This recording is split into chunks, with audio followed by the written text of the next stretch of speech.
Ditipu Ki, cuma malu-malu Ki bilang ditipu. Nah, seperti itu. Oke, jadi perkenalkan nama saya Rizky Sandi, SIP CHTIC. Itu CHTIC-nya itu hypnoteaching, certified hypnoteaching. Itu. Saya adalah kalau saya asalku itu dari Bulukumba. Saya seorang anak dari langganan traktor dan ibunya biasanya kerja di depan kompor. Yang punya anak punya mimpi untuk jadi profesor doktor. Luar biasa. Oke, semoga Bapak Ibu sekalian di sini juga anak-anaknya nanti bisa menjadi profesor doktor. Amin. Oke, kita lanjut. Nah, tadi kita sudah berdoa. Tadi sudah berdoa Ki, nyaman mimpi para santa. Nah, sesuatu yang positif juga harus Ki dimulai dengan niat. Innamal a'malu Niat. Jadi sesuatu itu harus dimulai dengan niat. Jadi kalau kita mau mulai sesuatu harus diniatkan. Misalkan mau pergi mengajar harus dimulai juga dengan niatnya. Oke, jadi kita niatkan pada hari ini. Semoga ilmu yang kita dapat bisa kita terapkan dalam kehidupan kita sehari-hari. Oke. Nah, ini sedikit profil dari saya. Saya praktisi hypnoteaching di Mindcare Indonesia. Saya juga seorang pengajar dan trainer master di PT Master Education Center dan juga sebagai direktur PT Cendikia Publisher, penerbit buku. Jadi siapa tahu di sini ada bapak-bapak dan ibu-ibu yang mau menulis buku, bisa langsung hubungi saja saya. Ya, kebetulan lagi cari juga penulis untuk buku mata pelajaran. Siapa tahu ada berminat. Oke, saya juga di founder komunitas Sahabat Aqsa, sekaligus juga sebagai pengurus Asosiasi Masjid Kampus Indonesia, kemudian certified hypnoteaching dan sekaligus juga sebagai penulis buku. Itu sedikit profil dari saya, mungkin tidak terlalu penting sih. Nah, ini pertanyaannya.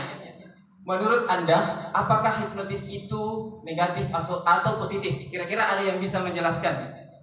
Kita satukan frekuensi dulu. Jangan sampai ada berpikir hipnotis itu negatif, jadi itu kita samakan dulu frekuensi otak. Kita samakan dulu persepsi. Ada kira-kira Bapak Ibu yang bisa menjelaskan bagaimana sih itu hipnotis, apakah negatif atau positif? Tergantung dari tergantung. Tergantung. Ada yang bisa, harus ya.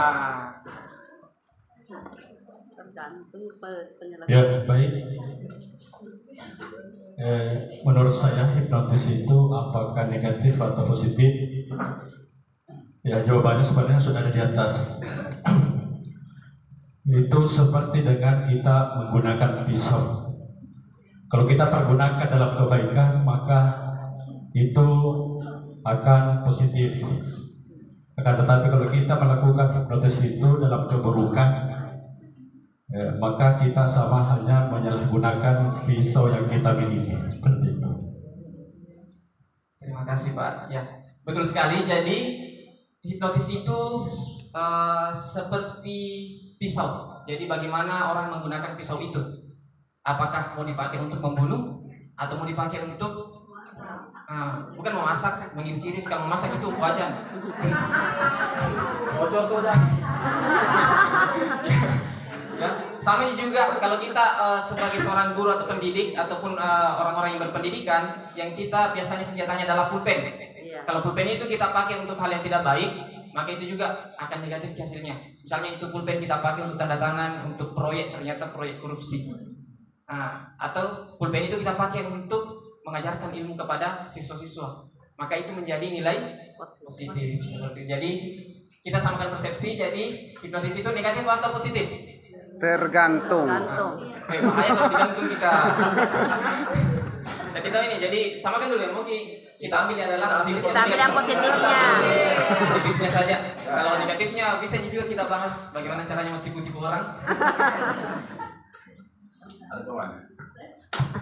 Oke, jadi ini ada beberapa terapan dari hipnosis. Yang pertama itu ada self hypnosis. Self hypnosis itu adalah bagaimana cara kita menenangkan diri. Misalkan kita lagi stres, itu caranya kita menenangkan diri dengan self hypnosis. Di agama juga diajarkan tentang self hypnosis. Nah, bilang Rasulullah, ketika kita emosi, kalau mungkin selesaikan dengan tidak bisa diselesaikan dengan berdiri, maka duduk. Kalau tidak bisa diselesaikan dengan duduk, maka baring. Kalau tidak bisa juga baring, mati. Panggil mami Pak Imam. Jadi self hypnosis itu diajarkan juga oleh Rasulullah. Jadi caranya itu kalau self hypnosis saya sedikit bahas. kalau dalam Islam diikuti dengan zikir. Jadi tarik nafas sambil berzikir. Nah, kalau ada juga caranya itu sambil istighfar. Jadi istighfar itu kita mengeluarkan karbon dioksida. Kan kalau misalkan kita bernafas mengeluarkan, nah mungkin ada guru IPA di sini.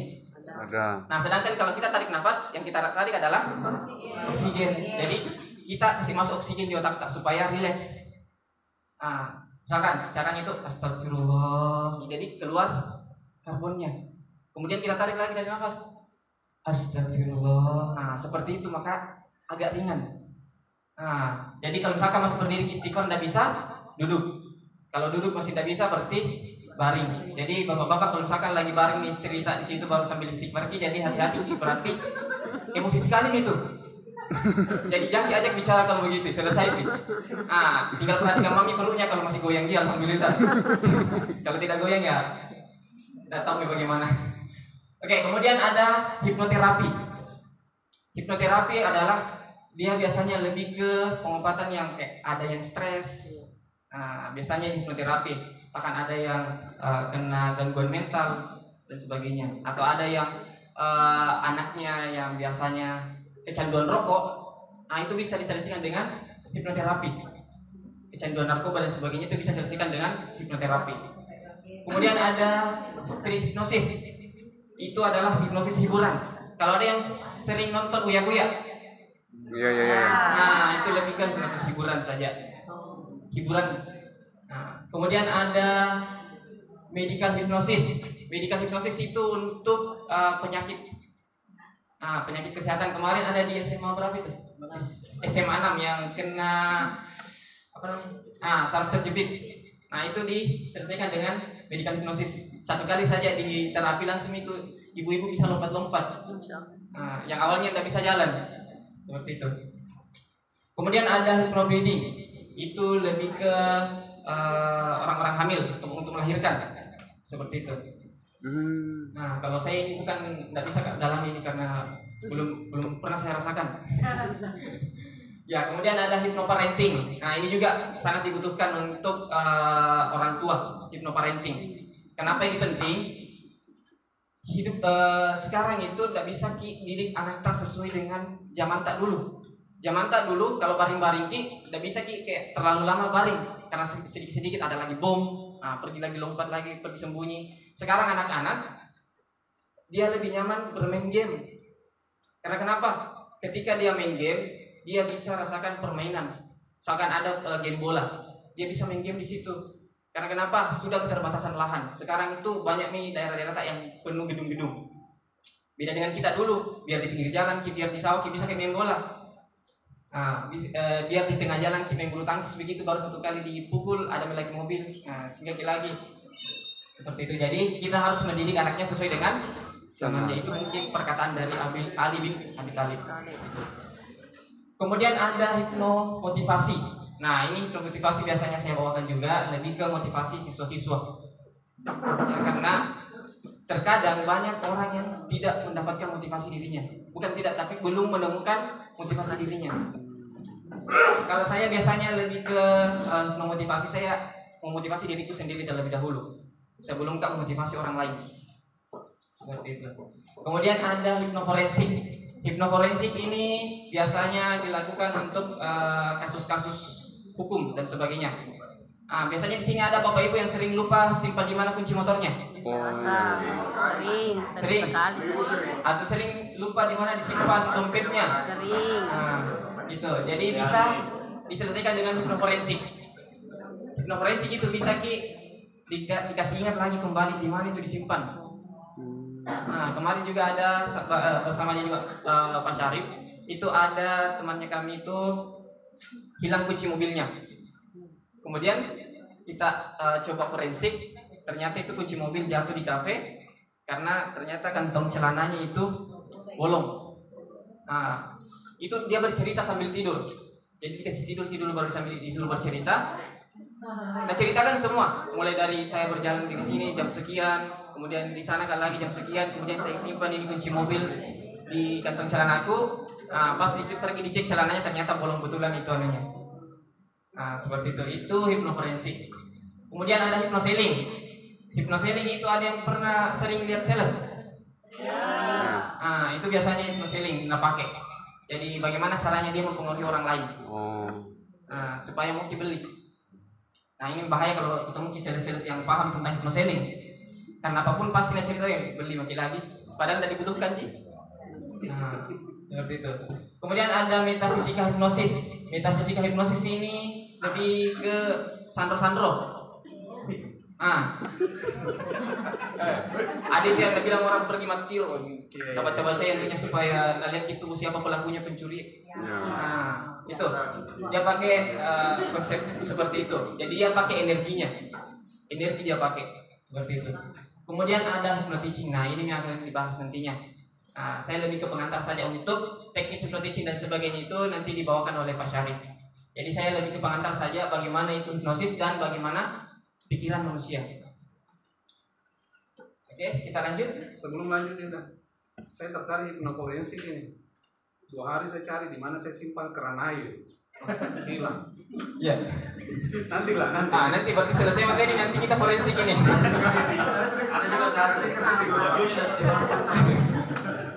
Saya juga makanya mau di forensik ini, saya mau cari istriku di mana. Lanjut. Oke, kita lanjut ke pikiran manusia. Oke, sebelumnya ada yang bisa kasih Kak pemahaman dulu bagaimana itu pikiran manusia sebenarnya. Kita bertukar pikiran di sini.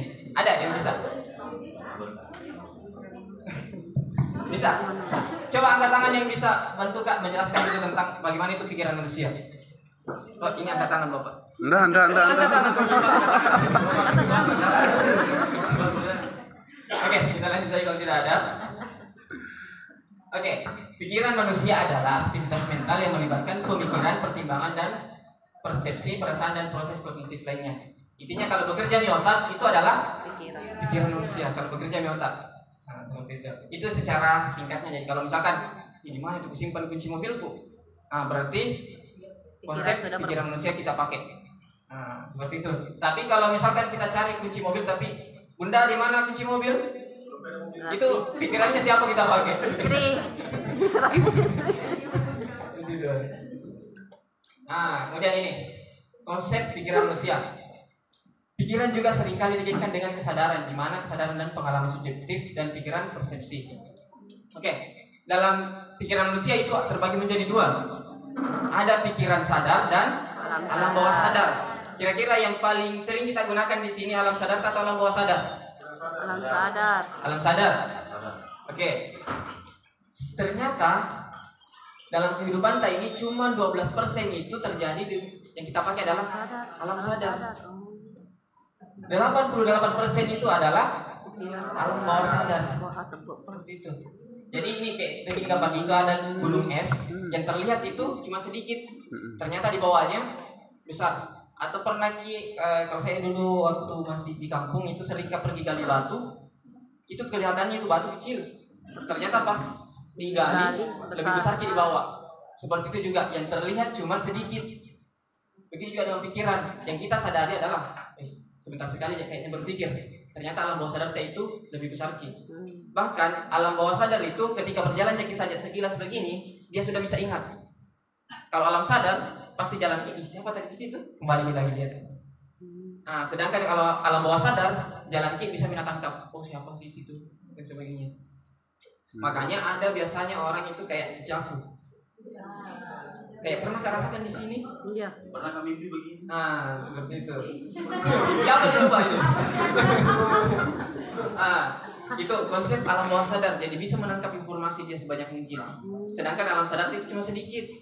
Nah, ini alam sadar itu kita gunakan ketika menganalisis sesuatu. Misalkan ini kursi 4 kakinya. Itu alam sadar. Tapi kalau alam bawah sadar tak berarti 4 kakinya itu. Yakin Kak? Kemudian ego. Ini alam sadar. Ego itu biasanya munculkan pertengkaran. Sama-sama punya ego. Kayak pertahankan di semua pendapat tak. Itu alam sadar. Kemudian pada saat stres, ada yang sering stres di sini? Banyak. Semuanya. Stres. Betul stres. Stres apa dulu ini? Stres. Orang stres banget. Stres kalau nggak punya uang. Belum punya suami. Belum punya suami. Wih, kebetulan masih jomblo ini. Kebetulan saya masih jomblo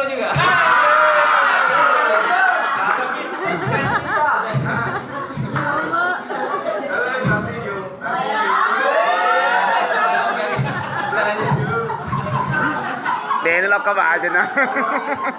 Ya, itu stres itu pada saat stres itu dalam kondisi sadar sebenarnya. Pikiran tak tidak ditahu kemana. Kayak pusing sendiri kita tidak ditahu apa dipikir. Seperti itu adalah konsep stres dari alam sadar. Kemudian ada namanya gelombang otak beta. Gelombang otak itu masih di beta, masih sadar seperti itu. Nanti kita jelaskan tentang gelombang otak. Oke, kemudian pikiran bawah sadar. Pikiran bawah sadar itu dalam kondisi netral atau sugestif. Ketika lagi tersugesti dengan sesuatu. Nah, ketika misalkan lagi stres tarik nafas, itu bisa muncul lagi alam bawah sadar, tak bisa kita kasih masuk lagi. Nah, ini nih alam bawah sadar yang harus kita akses ketika kita mengajar. Makanya di konsep hypno teaching itu adalah kita harus bisa mengakses alam bawah sadarnya siswa sebelum mengajar. Itu siswa, nah ingat kalau misalkan ada hal-hal yang aneh, karena masuk ke alam bawah sadarnya langsung, misalkan, mau lagi masuk guru ini, pasti galak, pasti marah-marah lagi, karena sudah muncul di alam bawah sadarnya. Nah, seperti itu. Makanya ketika kita ingin mengajar, usahakan kita akses alam bawah sadarnya, kemudian kita berikan sesuatu yang positif. Nanti saya jelaskan di sini ada kalau misalkan pada saat apa ada di situ kondisi alam bawah sadar, atau bagaimana caranya mengakses alam bawah sadar. Jadi untuk mengakses alam bawah sadar itu tidak harus dikasih dulu siswa. Misalnya itu kalau misalkan mau mengajar, oke semuanya dalam hitungan ketiga semuanya tidur, baru mau mengajar, oke anak-anak. Kan jelek juga kalau orang tidur diajar. Dikira kita orang gila, ujung-ujungnya kita yang stres. Seperti itu. Makanya usahakan kita akses alam bawah sadarnya. Nah, alam bawah sadar siswa itu bisa diakses dengan beberapa hal. Namun sebelum itu saya jelaskan dulu terkait ini. Ini ada garis merah. Itu adalah critical area atau filter mental. Ini yang harus kita hapus untuk bisa mengakses alam bawah sadar. Ini yang garis-garis merah ini. Jadi harus kita hapus dulu itu garis-garis merahnya. Jadi ada beberapa cara untuk mengaksesnya. Nah, ini alam bawah sadar itu pada saat kebiasaan. Kebiasaan itu ada yang pernah dari kecil diajar 1 tambah 1 2. Oke, nggak sempat berpikir toh, langsung begini. Oke, 1 tambah 1 1 kali 0. Oke, karena di alam bawah sadar tak adalah 1 tambah 1 itu sama dengan 2. Karena kebiasaan kita dari kecil diajar. Kemudian 1 kali 0 0, 1000 kali 0 0. Karena kenapa di alam bawah sadar tak itu dari kecil berapapun dikali 0 hasilnya 0. Oke, 1 tambah 1 kali 5 kali 0 0. Yakin? Siapa guru matematika di sini? Guru matematikanya mana ini? Oke, 1 kali 5 kali 0. Apa dulu dikerjakan? Perkalian itu? Nah, itu berarti masih alam sadar ini dipakai berpikir 1 kali 5 kali 0. Oke? Nah, 1 tambah 5 kali 0. Tambah dulu baru kan. Jadi itu. Jadi ada alam sadar. Nah, bagaimana nih kalau misalkan kita terbiasa mengucapkan sesuatu yang negatif kepada siswa? Langsung masuk ke alam bawah sadarnya siswa. Ketika kita kau ini nakal, ini anak nakal, ini anak nakal. Ujung-ujungnya alam bawah sadarnya siswa, saya nakal, nakal betulan. Makanya harus berhati-hati. Makanya ada yang bilang agama tak, ucapan adalah seperti itu. Kemudian pada saat emosi, nah ini juga ada di sini yang sering emosi sama siswanya atau sama anaknya. Ada. Oh, sering.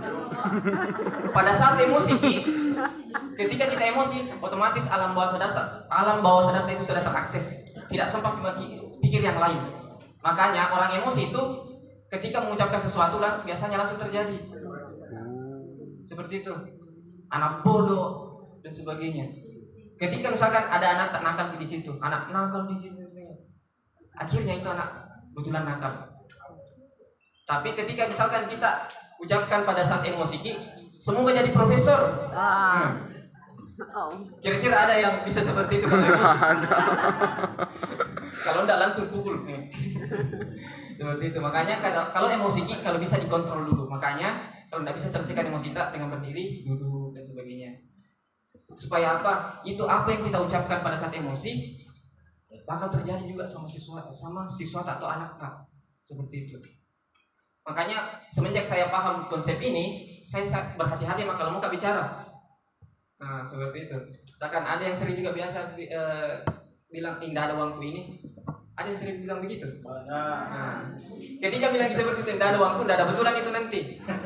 Karena kita doakan diri kita. Pada saat bilang tidak ada uangku ini, itu dalam kondisi ini apa? Emosi tak? Emosi itu kan tidak harus marah. Emosi itu ada bahagia, ada sedih dan sebagainya. Ketika sedih juga itu biasanya muncul alam bawah sadar ketika kita bersedih. Makanya ada yang sering galau-galau di sini. Banyak. Kalau sering digalau-galau, baru dipikirkan hal-hal negatif, itu juga biasa cepat terjadi. Karena ketika alam bawah sadar sudah terakses, maka gelombang otak kita ada yang namanya gelombang otak Tuhan, gelombang Tuhan. Jadi cepat disampai. Ini seperti botol. Oke? Ini konsep doa juga. Ketika berdoa, kalau mau kita berdoa, usahakan akses alam bawah sadar. Ini botol masih ada tutupnya. Otomatis ini saya seperti alam sadar karena masih tertutup. Makanya ketika mau kita berdoa, dibuka ini tutupnya dulu. Dibuka kritikal areanya atau filter mentalnya sebelum kita berdoa. Makanya itu sebelum kita sholat dianjurkan kita untuk perbaiki perasaan dulu. Betul tidak? Diperbaiki dulu perasaan baru mungkin sholat. Tidak mungkin itu masih emosi sama istri, mungkin emosi sama suami baru pergi sholat. Susah fokus, susah khusyuk. Makanya itu sebelum kita sholat itu ada 4 kondisi yang diharuskan kita untuk betul-betul fokus. Yang pertama pada saat takbiratul ihram. Kemudian pada saat Iya kena. Ya, karena aku karena takbiratul ihram, pada saat ruku, pada saat sujud dan tahiyat akhir. Nah, di situ semuanya harus betul-betul fokus. Harus akses alam bawah sadar. Tak ada namanya di gelombang alfa, gelombang otak alfa. Situ nanti saya jelaskan juga gelombang otak alfa. Kemudian kondisi atau pada saat keyakinan, yakin dengan sesuatu, maka alam bawah sadar tak juga. Saya pakai jaska ke sini supaya orang-orang yakin bisa bawa materi. Materi yang saya bawakan mungkin orang lain sudah langsung percaya seperti itu. Nanti saya perlihatkan satu video orang yang yakin dengan sesuatu. Ini konsep keyakinan juga sering gunakan orang tua tak yang dulu, orang tua tak dulu. Ada yang pernah dengar jimat atau ada yang kayak sering lihat itu jimat yang dikasih kalung-kalung pakai kayak bantal-bantal. Nah, kayak gitu. Padahal itu sebenarnya kayak tulisan-tulisan sih, baru itu kertas baru dibungkus lagi pakai kain hitam, baru dikasih lagi benang hitam. Yakin maki kalau dipakai itu dan agak maki setan. Karena yakin ki. Tapi coba sekarang ditulis lagi di situ Bismillahirrahmanirrahim baru dibungkus lagi. Baru berpikir kira-kira bisa gini. Kalau berpikir maki begitu tidak bisa terjadi. Itu juga sering pakai orang yang kebal. Orang yang kebal dikasih saja batu-batu, pegang ke ini. Kalau kau bawa ini batu, pergi ke perang, sampai pulang lagi ke sini, tidak bisa kena peluru. Itu juga pakai orang. Atau ada yang sering terjadi itu, saya juga sering rasakan waktu gue kecil, mau sekali berak, mau disuruh pegang batu. Kalau jatuh itu batu jatuhnya juga berak tak. Makanya dijaga terus. Itu konsep keyakinan. Padahal kalau dipikir, apa hubungannya ini batu dengan perut? Kan seperti itu. Atau ada yang mungkin cing itu baru diikat jempol kakinya. Nah, ada juga pernah saya lihat seperti itu. Nah, itu konsep keyakinan. Jadi sebenarnya dari dulu ini dihipnotis sama orang-orang tua tapi tidak ditahu. Berarti saya hipnotis Kak kucing. Karena Pak saya juga sering ini nggak tahu apakah dari dulu memang seperti itu, karena kalau misalnya ada kegiatan, anggaplah ada hal-hal yang saya mau lakukan, tiba-tiba misalnya mau ke sekolah, tiba-tiba ada kucing lewat, biasa langsung kira-kira apa aku lupa ini. Sampai di sekolah betul ada aku lupa. Jadi saya trauma dengan ketika saya ada sesuatu yang saya mau lakukan, tiba-tiba ada kucing lewat, saya selalu pasti ada aku lupa ini. Itu konsep keyakinan juga itu kan. Itu ada namanya anchor dalam diri seperti itu. Jadi dengan lagi Pak, kalau misalkan datang ibu, sembunyikan semua kucing Pak. Karena bahaya. Lalu Hendra. Oke, kita lanjut nih. Nah, kemudian pada saat intuisi, persepsi, respon otomatis dan beberapa kondisi-kondisi lainnya itu adalah akses alam bawah sadar. Nah, kita lanjut saja bagaimana caranya menghapus ini critical area atau filter mental. Nah, ada beberapa cara. Oke, pengulangan. Sering kita mengulang-ulang. Makanya itu hafiz Quran disuruh meskipun sudah hafal 30 juz, disuruh berdoa. Karena pengulangan supaya bisa masuk ke alam bawah sadarnya. Seperti itu. Termasuk saya juga banyak hafalanku hilang gara-gara tidak pernah berdoa, tidak pernah mengulang-ulang. Seperti itu. Kemudian keyakinan. Nah, ini juga konsep yakin. Nah, misalkan saya kasih nanti kertas-kertas, kalau kita pakai ini Bu bisa lulus PNS atau P3K. Nah, itu konsep keyakinan. Kemudian orang yang dipercaya. Nah, ini juga harus, kalau guru-guru yang harus punya orang yang dipercaya. Karena kenapa? Kalau tidak percaya ke siswa, apapun yang kita ajarkan tidak bisa masuk. Seperti itu, meskipun sejago apapun itu orang mengajar, tapi kalau tidak dipercaya sama siswanya tidak bisa masuk. Seperti itu. Karena ada beberapa, kalau saya pernah rasakan itu, saya waktu SMA suka sekali ke matematika. Jadi pada saat kelas 10 dan kelas 12 itu cepat sekali paham matematika. Tapi di kelas 11 gurunya tidak saya suka. Akhirnya apa? Tidak ada pelajaran masuk. Karena apa? Tidak dipercaya gurunya. Makanya perlu perbaiki penampilan dan sebagainya. Itu. Dan itu juga dalam saya sedikit singgung di hypnoteaching, perlu pahami kalau di kurikulum Merdeka kayaknya sudah ada pembagian berdasarkan gaya belajar. Kan ada kinestetik, audio dan visual. Sudah ditahu semua cara membedakannya? Sudah? Oke. Tapi caranya mengajar di kelas audio sudah ditahu? Oke. Berarti kalau di kelas audio bagaimana caranya? Oke. Orang audio, siswa yang model belajarnya audio, dia paling tidak suka kalau suaranya gurunya itu kecil ketika mengajar. Nah, makanya dia suka kalau suara besar. Kemudian dia suka belajar sambil dengar musik. Seperti itu. Kemudian orang visual, dia paling tidak suka belajar kalau gurunya cuma duduk saja begini menjelaskan. Karena dia visual, harus bergerak terus ini kalau orang visual diajar. Seperti itu. Kemudian orang kinestetik itu orangnya suka praktek. Nah, kinestetik itu suka praktek, jadi langsung disuruh kerja. Kemudian kinestetik itu paling tidak suka dibentak. Coba kalau misalkan dia tahu itu siswa kinestetik baru kita kasih suara besar, kalau tidak berkaca-kaca matanya. Seperti itu. Kemudian orang kinestetik itu paling suka disayang-sayang. Nah, kalau misalkan disentuh-sentuh itu dia elus-elus. Nah, dia suka kayak begini kepalanya sambil dikasih nasihat. Itu orang kinestetik. Beda dengan visual cuma disentuh kalau tidak gelek-gelek. Nah, seperti itu makanya harus kita tahu juga. Nah, ketika kita tahu seperti itu, siswa itu bisa dipercaya sama kita. Terkadang siswa itu tidak percaya sama gurunya ketika mengajar pada saat dia berada di depannya orang yang kinestetik. Terus dia mengajar besar sekali suaranya. Ini orang kinestetik tersinggung, tidak ada suka mati. Seperti itu. Kemudian yang keempat, tenggelam dalam perasaan. Ada yang sering tenggelam dalam perasaan di sini?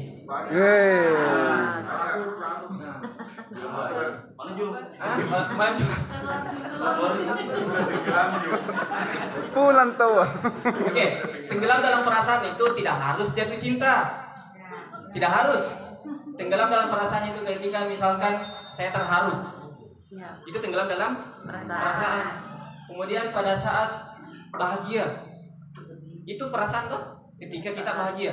Pada saat sedih juga, itu tenggelam dalam perasaan. Itu secara otomatis critical area atau filter mentalnya itu terhapus, otomatis langsung masuk alam bawah sadar. Makanya orang yang sedih itu atau orang yang galau ketika dikasih nasihat langsung masuk. Seperti itu. Samanya juga misalkan ada orang jatuh cinta, kadang ada itu quote-quote di Instagram, jangan menasihati orang yang sedang jatuh cinta. Sebenarnya kalau orang yang sedang jatuh cinta itu dia tenggelam dalam perasaan. Ketika kita kasih nasihat tentang jangan pacaran, pasti nak tolak. Tapi ketika kita kasih nasihat tentang pernikahan, pasti dia termotivasi. Jadi caranya menasihati yang harus berubah.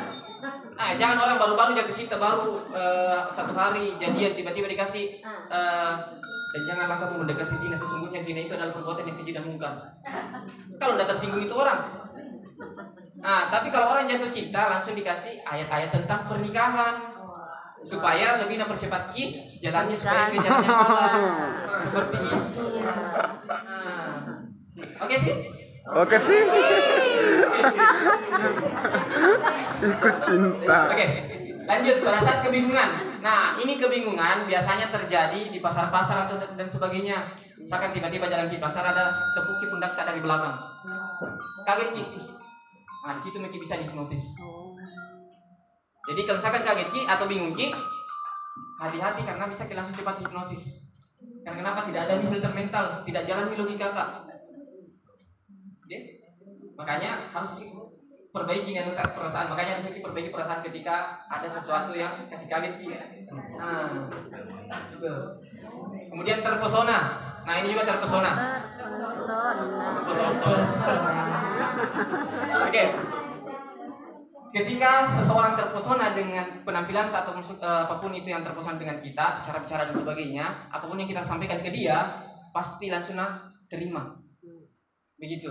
Makanya perlu Ki sebenarnya datang ke sekolah, perbaiki bajunya rapi-rapi supaya apa? Kelihatan wibawanya, kelihatan inner beauty-nya. Nah, seperti itu. Supaya ketika lihat nih terpesona itu orang, apapun yang kita sampaikan pasti terima. Makanya itu orang yang kayak biasanya saya lihat itu perempuan-perempuan, tapi bukan jika di sini, di sana di Sulawesi Selatan. Nah, itu biasanya kalau misalkan ada artis-artis datang kayak teriak-teriak begitu karena terpesona Ki dengan penampilannya, atau yang drakor-drakor begitu. Nah, pasti marah sekali itu kalau bilang Ki plastik. Nah, pasti marah itu yang suka drakor. Nah, karena kenapa? Dia sudah terpesona dengan si drakornya atau si artis Koreanya. Nah, Taehyung. Nah. Oke. Kemudian ini yang ketujuh, mengigau atau berjalan sambil tidur. Ada sering mengigau di sini? Sering bicara sambil tidur? Ada? Tidak ada sih. Nah, sebenarnya kalau misalkan ini Bapak Ibu, beruntung sekali Ki kalau pasangan Anda ini sering seperti itu mengigau. Bisa hipnotis Ki. Cuma bahaya kalau bapak-bapak tahu ini. Karena jangan sampai mengigau istrinya. Izinkan tak beristri yang jangan sampai hipnotis begitu Ki. Nah, ini juga bagus kita pakai untuk anak kecil, untuk anak kita di rumah. Ketika dia mengigau, bisa kita kasih sugesti positif. Jadi anak baik, anak pintar, anak soleh, seperti itu. Itu ketika mengigau, biar tidak mengigau sebenarnya. Dia misalnya masih sudah tidurnya sudah 2 jam atau 1 jam, itu kan sudah enak nih, sudah nyaman tidurnya. Tinggal dikasih gerak sedikit, dikasih geser sedikit posisi tidurnya, baru disugesti nih. Kan di situ dia agak sadar sedikit. Ketika dia agak sadar, baru kita sugesti, kita kasih nasihat-nasihat positif, seperti itu. Nah, makanya itu kalau orang mengigau, ketika dia ajak bicara nyambung. Nah, seperti itu. Biar orang besar Pak. Nah, Biar orang besar. coba makin. Kemudian relaksasi. Oke, relaksasi pikiran pada saat berzikir. Nah, ini juga non-aktif filter mental tak. Oke, pada saat berzikir, meditasi. Nah, yang duduk begitu, yang sampai begini. Nah, bertapa pada saat hampir tidur. Nah, makanya itu biasanya itu kalau dukun-dukun atau santro-santro, ketika dia mau melakukan sesuatu pengobatan, dia harusnya kayak duduk dulu, kasih perbaiki perasaannya baru fokus. Supaya apa? Bagus di pikirannya, non aktif alam bawah sadarnya bisa menerawang dan sebagainya. Seperti itu. Nah, ini sebenarnya sering saya coba-coba ke teman-teman, tapi ini bukan kayak mungkin musyrik dan sebagainya, untuk permainan saja. Tebak-tebak siapa nih calon bupati? Ya. Di hipnotis dulu baru ditanya. Bayangkan, rasakan saya membawa Anda ke suatu tempat, dan di tempat itu adalah aula, dan di aula itu ada foto presiden, wakil presiden, bupati, wakil bupati, foto gubernur dan wakil gubernur. Nah, kemudian dibawa ke tahun berapa? Misalkan di tahun 2025, kan itu sudah ada pelantikan. Nah, otomatis sudah terpasang di fotonya seperti itu. Nah disuruh nih fotonya siapa di situ muncul. Nah, sempat juga saya tanyakan siapa fotonya gubernur, tapi kayaknya ditahu nih semua kalau di sini. Kalau bupati Gunung Kidul tahu, fotonya bukan orang pun ini, tidak bisa jaga kampanye. Oke, kita lanjut ke visualisasi atau imajinasi. Oke, visualisasi itu bagaimana kita melihat terlebih dahulu. Ada istilahnya orang dulu itu letuk memeki apa ki? Sampai memang kita tujuan sebelum berangkat. Seperti itu. Jadi baru bisa tahu ternyata ini bisa diliniahkan perkataannya orang tua tak dulu. Sebelum ki datang ke suatu tempat itu harus ki, saya kayaknya harus kayak begini. Jadi saya tadi sebelum kak berangkat ke sini, saya visualisasikan memang banyak bapak-bapak, banyak ibu-ibu yang semuanya ceria ketika saya bawa materi. Nah, ketika visualisasi itu yang saya pasang, otomatis alhamdulillah seperti ini ceria-ceria. Tapi ketika saya pasang ki, jangan sampai di sana bingung kan dapat apa mau bilang. Otomatis itu juga terjadi. Sama juga kita terapkan pada saat mau kita pergi mengajar, kan biasanya itu di bel 5 menit jam ke-5 kan dimulai. Ya. Nah, ketika 5 menit itu jam kita tinggal ngegosip. Nah, 5 menit lagi jam pelajaran dimulai, jam ke-5 dimulai. Semuanya masih sibuk semua bicara-bicara. Nah, ternyata 5 menit itu disediakan Ki itu untuk visualisasi. Visualisasikan itu didatangkan di kelas mana kan mengajar itu di kelas 12.5. Nah, misalkan di kelas 12.5 kamu pergi mengajar. Nah, di situ kita visualisasi memang di sana nanti baru semua siswanya. Tapi di tahun itu siswa di sana biasanya nakal-nakal, baru kita nakal lagi di sana. Habis lagi emosi lagi. Nah, akhirnya apa? Itu yang terjadi. Itu anak-anak ribut lagi di dalam. Kenapa? Visualisasi tak. Nah, makanya harus diperbaiki visualisasinya. Jadi visualisasi itu bukan hanya dilakukan untuk perjalanan jauh. Oke? Prinsipnya orang tua tak untuk memikir apa kiloka, bukan cuma dipakai untuk perjalanan, bukan dipakai untuk sebagainya. Bisa dipakai juga untuk kesuksesan tak. Kesuksesannya anak tak mungkin. Jadi dipikir memang nih, lulus kayak ini. Jadi saya kemarin itu visualisasiku, saya sempat kemarin ikut tes untuk beasiswa LPDP. Jadi sebelum itu tesnya, tes tertulisnya, tes komputernya, saya visualisasikan itu diriku sudah jadi dosen. Yes, saya visualisasikan diriku sudah jadi dosen. Dan apa yang terjadi? Alhamdulillah lulus di tes komputernya, tes tertulisnya. Karena kenapa saya visualisasi itu langsung jadi dosen, bukan lulus beasiswa. Seperti itu. Oke, sambil kita tunggu di sini. Nah, kemudian yang ke-10 itu ada hipnosis. Nah, hipnosis ini bisa mengakses alam bawah sadar. Nah, kira-kira ada yang mau dihipnotis di sini? Banyak. Oh, semua. Oke. Nanti ada sesinya tersendiri itu sesi hipnotis. Nah, kita dengarkan dulu materinya. Kita selesaikan dulu konsepnya. Kalau tidak selesai konsepnya ya pusing juga. Iya, Oke sih? Oke. Nah, ini ada video tentang kita lihat sendiri dulu nanti kita apa kira-kira pelajaran yang diambil berdasarkan materi yang saya sampaikan tadi.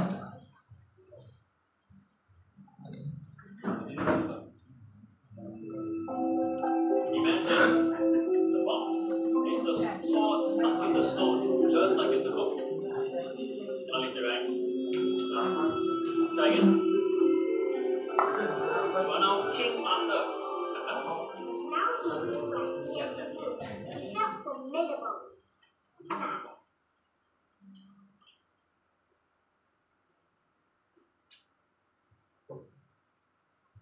He furrowed his brow and concentrated to bend the fork. Alright, class. Let's be nice, okay?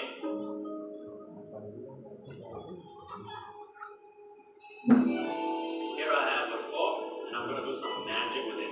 Who wants to be my volunteer? Come on, come.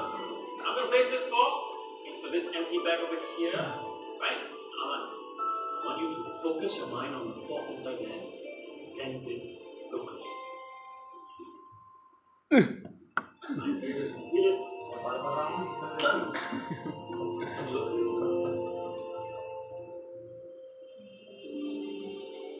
See what we can achieve when we put our minds to it?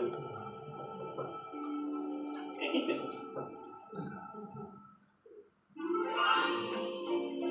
Fokus terus menerus.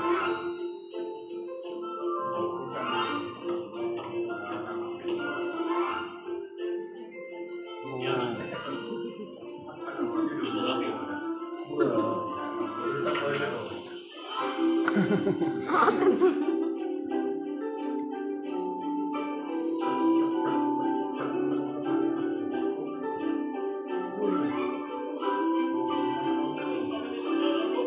you can see, we are learning about tensors today.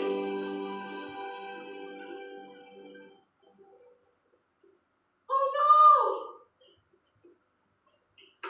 Mr. One, can you do the magic again, please?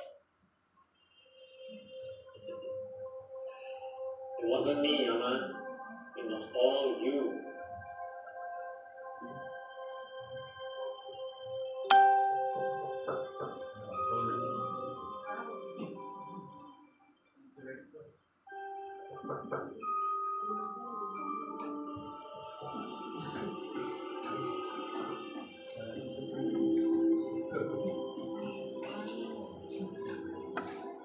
It was amazing to see how far he had come. He wondered if he had been born along by euphoria or by magic. But it was neither.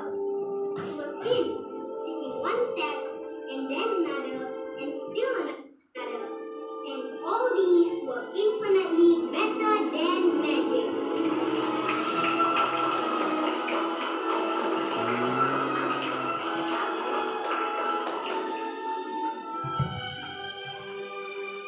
Oke. Masih dilihat itu garpunya. Oke, kira-kira pelajaran apa bisa diambil dari videonya? Nah, sesuai dengan materi yang saya jelaskan tadi. Yakin. Oke, yakin. Nah, Nah, keyakinan, yakin Ki sama garpunya. Nah, jadi selalu kita bawa itu kemanapun dia pergi untuk belajar, pasti dibawa itu garpu supaya cepat paham. Itu. Kemudian selain itu ada lagi. Selain konsep keyakinan. Fokus. Oke, dia bisa fokus dengan itu garpunya langsung betul-betul fokus Ki. Akhirnya bengkok betulan.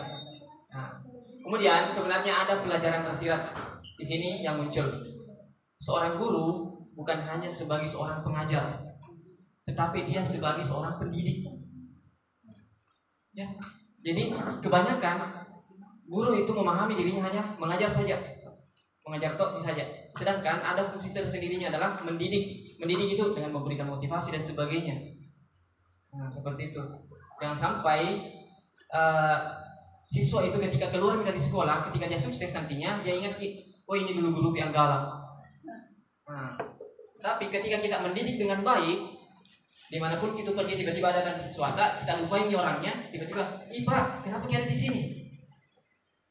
Nah, biasanya itu ada muncul seperti itu. Nah, makanya harus diperbaiki caranya, mendidik seperti itu. Oke, ini ada sifat, kenapa enggak?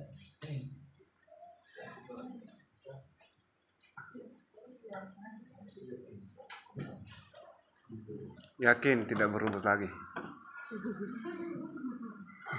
Bisa ya.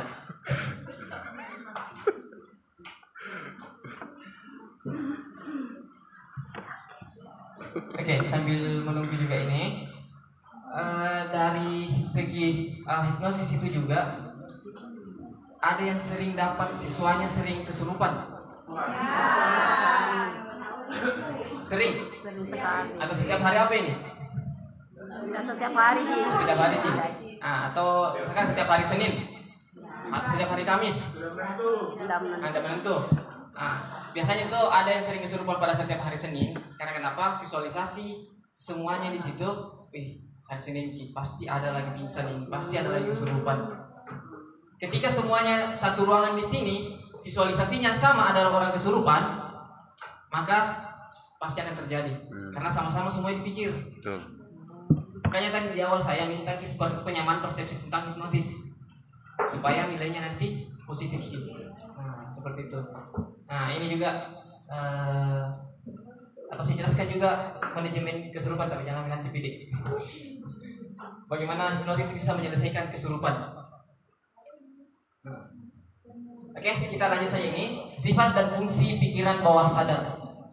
Oke, ada namanya tabula rasa. Ketika seseorang terlahir di dunia, pikiran bawah sadarnya itu kosong sama sekali. Isi dari pikiran bawah sadar berasal dari pemrograman lingkungan. Jadi pikirannya ini siswa ketika lagi baru lahir, seorang anak ketika dia baru lahir, dia pasti masih kosong pikirannya. Masih tidak ada isinya. Itu pada saat janin masih berusia sekitar 4 bulan. Nah, itu baru ditiupkan roh, dan itu organ tubuh yang pertama berfungsi adalah pendengaran. Nah, otak juga, karena dari pendengaran, ketika pendengarannya itu sudah berfungsi, otomatis sudah pikirannya itu sudah masuk. Jadi apapun yang bilang, apapun yang lakukan orang tuanya langsung masuk dalam bawah sadarnya. Makanya dianjurkan untuk ibu hamil, kalau misalkan mau program anaknya harus dari pada saat hamil. Jadi kalau misalkan mau kasih jadi anak hafiz Quran, sering-sering baca Al-Quran, bukan sering baca koran. Nah, seperti itu. Sama Ji konsepnya HP. Pikiran itu atau otak itu sama Ji konsep HP. HP itu ketika baru dibeli, aplikasinya masih aplikasinya masih kosong. Jadi isi aplikasinya nanti itu ketika baru dibeli sesuai dengan kebutuhan kita pasangkan WA, Facebook, dan sebagainya. Jadi sesuai pemrograman lingkungan, sesuai dengan apa yang kita mau, seperti itu. Kemudian menyimpan semua memori sejak dalam kandungan. Apa yang dilupakan secara sadar bisa dimunculkan kembali dari pikiran bawah sadar melalui hipnosis. Jadi apa yang sudah dilupa bisa diingat kembali. Karena kenapa? Pikiran sadar itu cuma sedikit saja. Dia hanya bisa menangkap informasi hanya 7-9 saja. Sedangkan alam bawah sadar bisa menangkap 2.300.000 dalam satu saat. Makanya itu alam bawah, ketika mau mengingat sesuatu bisa diakses alam bawah sadar. Salah satu contoh yang pernah saya lakukan juga ke salah satu teman, dia percaya dengan apa namanya yang hidup kembali. Nah, reinkarnasi. Nah, dikasih reinkarnasi Ki. Jadi pikiran alam bawah sadar itu dia bisa menangkap reinkarnasinya. Jadi pada saat dikasih reinkarnasi, dia itu ternyata dulunya seorang dokter. Nah, saya kira ini reinkarnasi jadi Hanuman. Seperti itu. Jadi pikiran sadar itu bisa diakses mulai pada saat dalam kandungan Ki. Itu bisa diakses semuanya. Kita kasih kembali dengan konsep hipnoforensik kita pakai. Seperti itu. Kemudian tidak mengenal negasi atau kalimat negatif. Hindari menggunakan kata tidak, jangan, dan kalimat negatif lainnya. Misalkan dilarang pacaran. Oke? Ketika saya bilang dilarang pacaran, dengan saya mengatakan hindari pacaran. Kira-kira yang mana lebih dengar orang? Hindari. Karena kenapa? Kalau bilang Kak, jangan pacaran atau dilarang pacaran, otomatis itu pikirannya orang, dilarang aja karena dia keuntungannya ke dia Ji dan sebagainya. Tapi ketika kita bilang hindari, kata hindari itu pasti ada bahaya. Oke? Ketika kita mengatakan hindari, otomatis di belakangnya itu pasti ada bahaya kalau kita tidak menghindar. Seperti itu. Atau misalkan hindari menginjak lubang dengan dilarang menginjak lubang. Misalkan jangan injak itu lubang, jadi coba-coba. Kenapa memang ini lubang? Seperti itu. Tapi ketika bilang hindari menginjak lubang, dihindari ini pasti ada bahaya di dalam.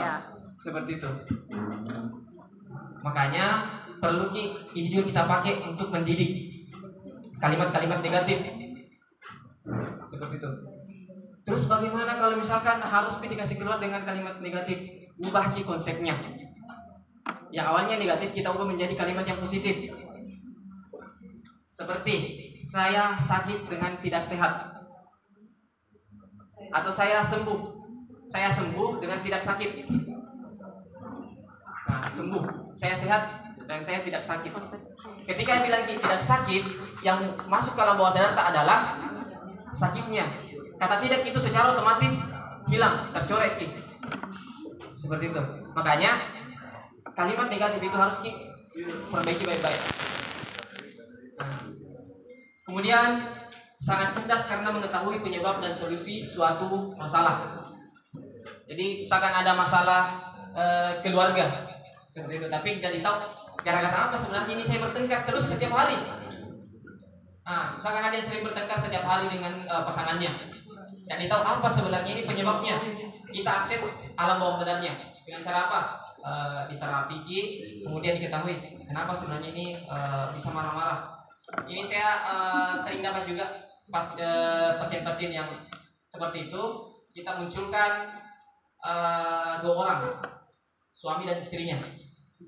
Nah, jadi hipnotis ini kemudian saya sentuh pundak kiri. Ketika saya sentuh pundak kiri maka muncul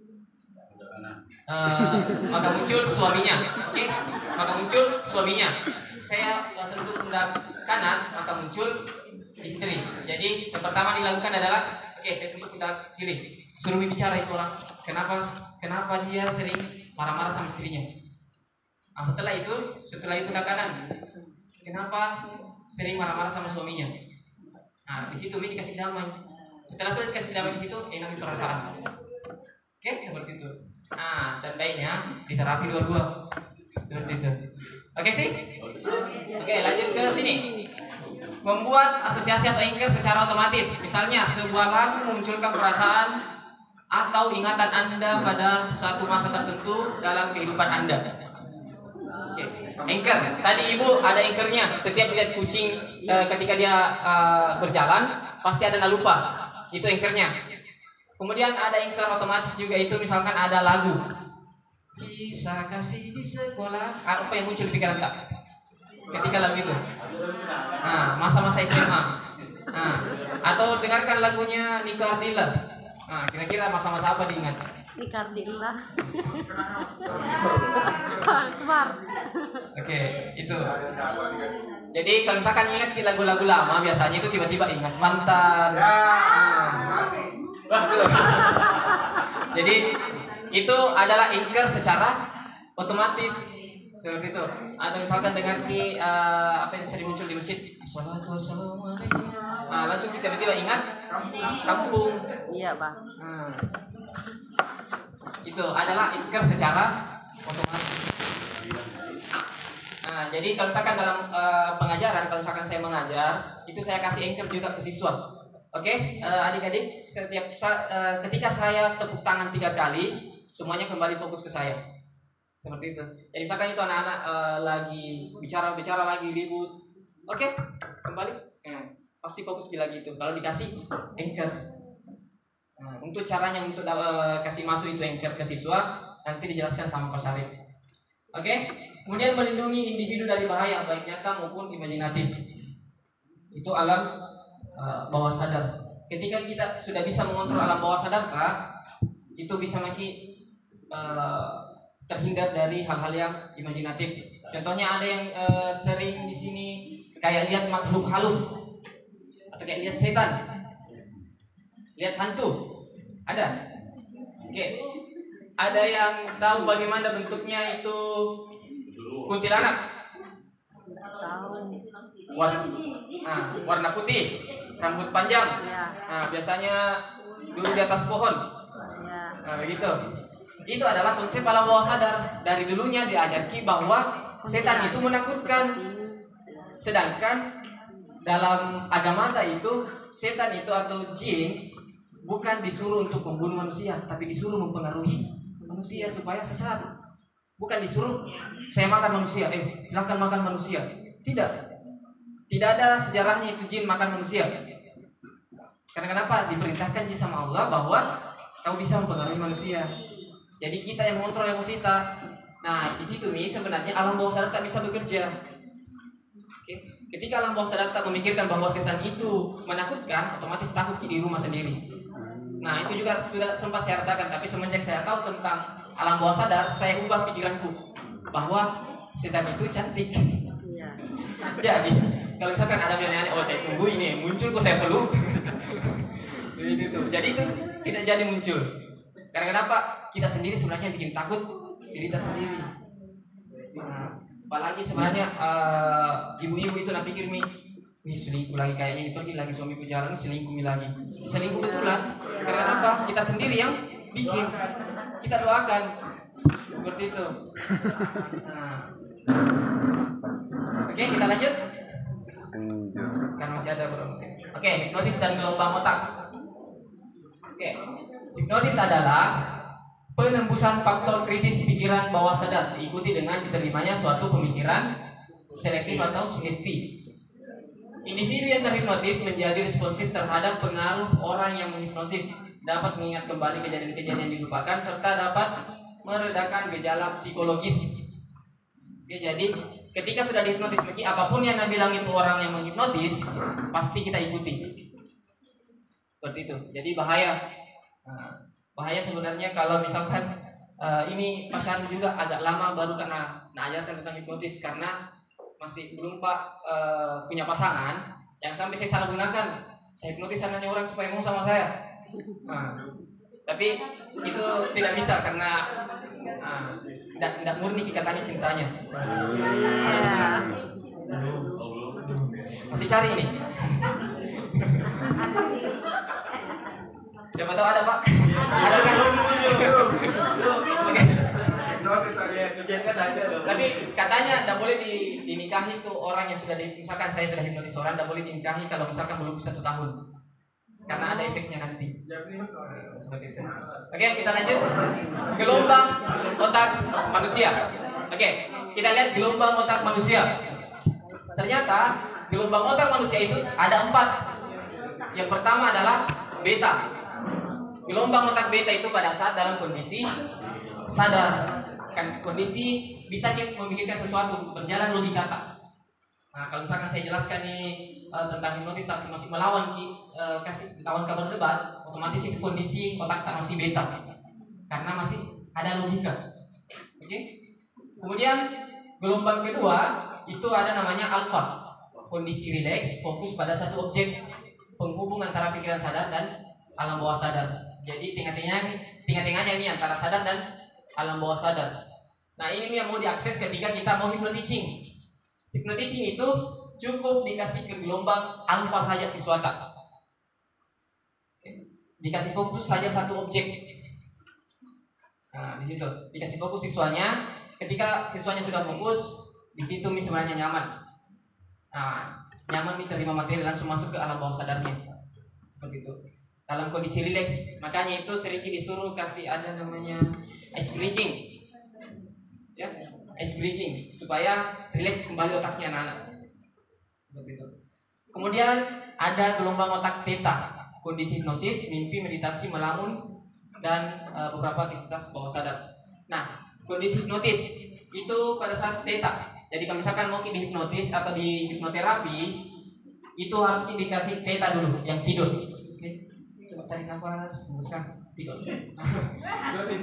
Oke. Itu kondisi hipnotis. Kemudian kondisi mimpi pada saat mimpi, makanya itu yang orang yang lagi ngigau harus bisa dihipnotis. Jadi bisa mendengarkan apa yang kita bilang. Seperti itu. Kemudian meditasi pada saat lagi fokus untuk misalkan mungkin menerawang dan sebagainya. Kemudian melamun. Nah, ini juga bahaya. Kayaknya banyak sering-sering melamun di sini. Nah, termasuk saya juga kayaknya. Nah, kondisi melamun, ketika orang melamun tiba-tiba dikasih kaget, hipnotis bisa langsung disugesti, langsung terima.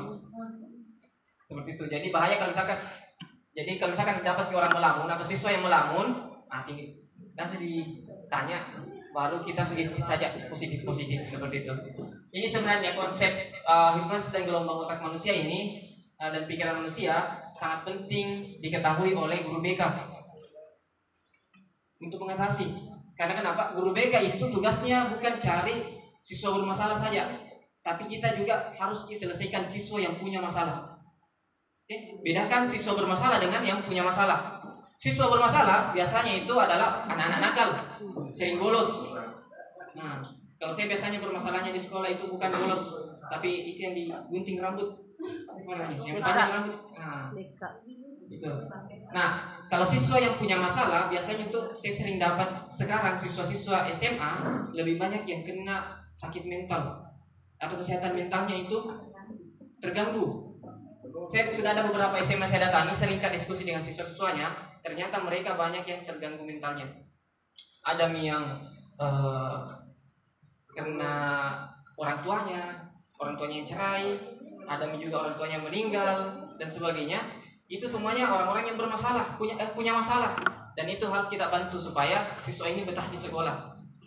Dan ini sempat saya dapat kemarin dari SMA 8 Luwu Timur.